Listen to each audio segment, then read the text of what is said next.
यात्रा निकाल रहे हैं। देखिए, भारत जोड़ो न्याय यात्रा ऐतिहासिक यात्रा होगी, क्योंकि इसमें करीब 6,000 किलोमीटर की यात्रा है वो। और जैसे भारत जोड़ो यात्रा थी 4,000 किलोमीटर की, उसी ढंग का उत्साह इसमें देखने को मिलेगा।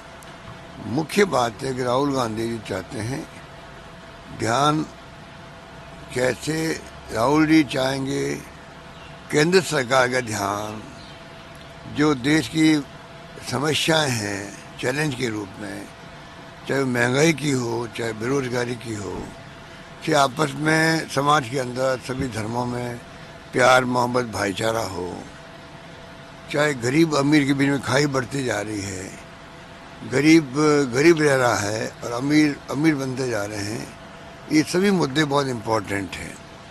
इसलिए उन्होंने भारत जोड़ो न्याय यात्रा की शुरुआत करके एक ऐसा सराहनीय कदम उठाया है। और उन्होंने ये भी कहा है इसमें खाली राजनीति नहीं है, ये चाहते हैं कि लोगों को न्याय सुनिश्चित हो, उसकी तरफ देशवासियों का ध्यान आकर्षित हो, जिससे सरकार पर दबाव पड़े।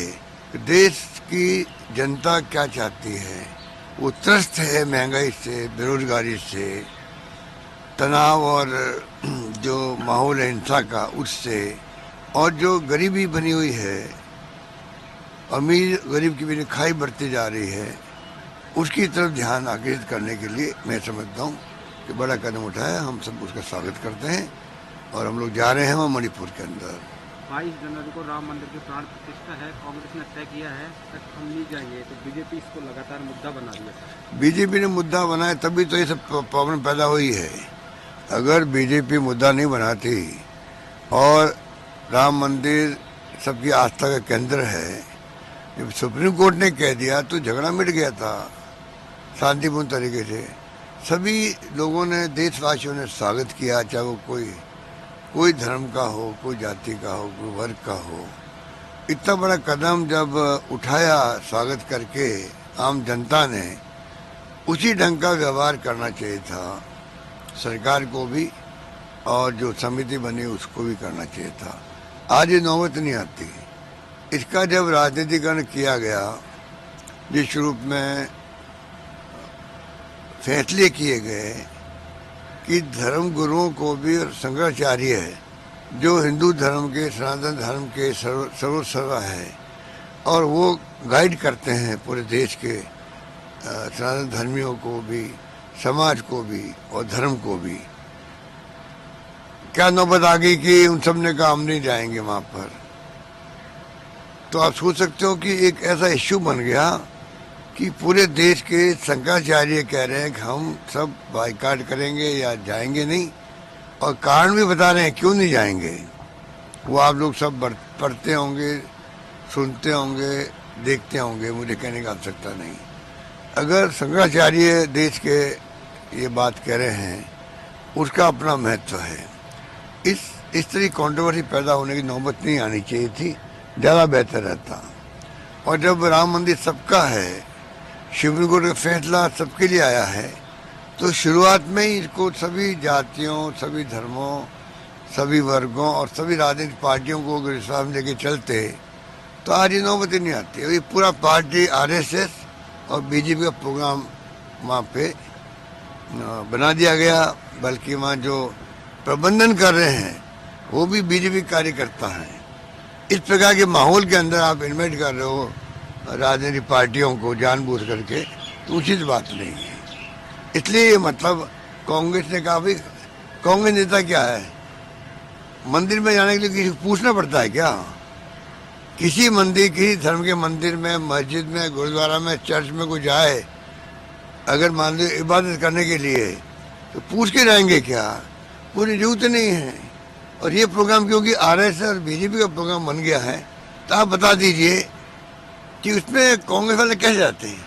मतलब कांग्रेस का मतलब कांग्रेस प्रेसिडेंट सोनिया गांधी जी, नेता प्रतिपक्ष लोकसभा अधीर रंजन चौधरी जी, वो कैसे जाते? प्रोग्राम तो आरएसएस बीजेपी का है, इसलिए उन्होंने कहा है आस्था सबकी है, पूरे देशवासियों की आस्था राम मंदिर में है। इसलिए मैं कहना चाहूँगा, ये जो अहम घमंड के आधार पर सरकार चल रही है एनडीए की, प्रधानमंत्री मोदी जी और अमित शाह जी जिस रास्ते पे देश को ले जाना चाहते हैं वो उचित रास्ता नहीं है। लोकतंत्र इसलिए हम कहते हैं खतरे में है, संविधान की धज्जियां उड़ रही है और तमाम agency, ED, income tax, CBI, आप देख लो क्या हो रहा है, जुडिशरी पे दबाव है। ये तमाम बातें चिंताजनक बातें हैं। सर इंडिया गठबंधन मायावती जी से बात करने की कोशिश अब देखिए इंडिया गठबंधन की मीटिंग में जा रहा हूँ अभी, एलायंस मीटिंग में विभिन्न राज्यों से बातचीत हो रही है और सकारात्मक दृष्टिकोण से आगे बढ़ रहे हैं। हम उम्मीद करते हैं कि अधिकांश पार्टियों के साथ में गठबंधन होगा, सीट शेयरिंग होगी और इस बार जो है इंडिया गठबंधन के पक्ष में माहौल है। आरएस के अभ्यर्थी लगातार सीटी बढ़ाने को लेकर धरना दे रहे हैं, लगातार यूनिवर्सिटी के गेट पे रात में सर्दी भी शुरू हुई। देखिए तो उनकी अपनी समस्या बनी रहती है नौजवानों की, प्यार मोहब्बत से बात करनी चाहिए। मंत्री जी को या मुख्यमंत्री जी को रास्ता निकालना चाहिए जिससे कि उनकी बात सुन करके उनको संदेश करें और कोई रास्ता निकालें। सरकार को बने इतना टाइम हो गया सर, पोर्टफोलियो सरकार के पोर्टफोलियो बट गए लेकिन अभी तक एक कैबिनेट मीटिंग नहीं हुई सरकार की, कोई पोर्टफोलियो अभी तक नहीं हुई। मैं पहले कह चुका हूं कि मुख्यमंत्री जी को बनाया गया, प्रथम बार के वो जीत के आए हैं तो उसी ढंग से उनको सहयोग भी करना चाहिए पार्टी को। वो सहयोग मिल नहीं रहा क्योंकि मैं समझता हूँ कि रिमोट कंट्रोल से चल रहे हैं वो हर चीज़, चाहे वो मंत्रिमंडल हो, चाहे वो पोर्टफोलियो हो, चाहे ब्यूरोक्रेसी का रिसफल हो, तो ये तमाम काम जो है अगर रिमोट कंट्रोल चलेंगे तो मैं समझता हूँ उचित नहीं है। इससे वैसे इनकी पार्टी का अंदरूनी मामला है, सरकार का मामला है, मुझे कोई कमेंट नहीं करना है, परंतु जनहित के अंदर, राज्य के हित के अंदर अगर कैबिनेट की मीटिंग नहीं बना पा रहे वो लोग, मंत्रिमंडल बनने के बाद में पोर्टफोलियो बंटने में 7 दिन लग गए, उसके बाद में अब आप पहली मीटिंग हो जानी चाहिए थी पोर्टफोलियो बनते ही, वो भी अभी तक नहीं हुई है, इतने दिन हो गए हैं। तो जनता में निराशा के भाव पैदा हो रहे हैं। फिर कर्णपुर में जो गलती करी मंत्री बना करके, वहाँ मुँह की खानी पड़ी इनको, पूरे प्रदेश के अंदर लोगों ने उसको